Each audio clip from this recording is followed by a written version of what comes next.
எம்ஜிஆர் படங்களின் பாடல்களில் இருந்து 10 பாடல்களை பட்டியலிடுமாறு அவரது ரசிகர்களிடம் கூறினால் பெரும்பாலோர் முதலாவது குறிப்பிடுவது எங்கள் வீட்டு பிள்ளை படத்தில் இடம்பெற்ற நான் ஆணையிட்டால் பாடலாக தான் இருக்கும். அந்த படம் இந்தியில் எடுக்கப்பட்ட போது அதில் திலீப்குமார் நடிக்க காரணமாக இருந்தவர் எம்ஜிஆர். தெலுங்கில் என்.டி. ராமாராவ் நடித்த ராமுடு பீமுடு படம்தான் தமிழில் எங்கள் வீட்டு பிள்ளை ஆனது.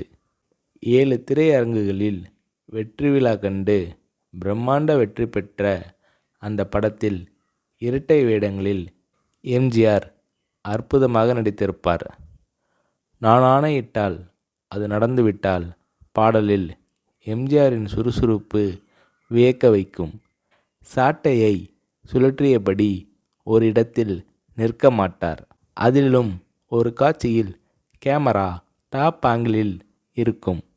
தரையில் சுழலும் எம்ஜிஆர் ஒரு கையை ஊன்றி மறு கையை உயர்த்தி மேலே பார்த்தபடி கொடுக்கும் அந்த போஸ் அவருக்கு தான் வரும். தெலுங்கில் என்.டி. ராமாராவும் இந்தியில் திலீப்குமாரும் நடித்துள்ள இந்த பாடல் காட்சிகளை பார்த்தால் எம்ஜிஆரின் எனர்ஜி லெவலே தனி என்பது புரியும்.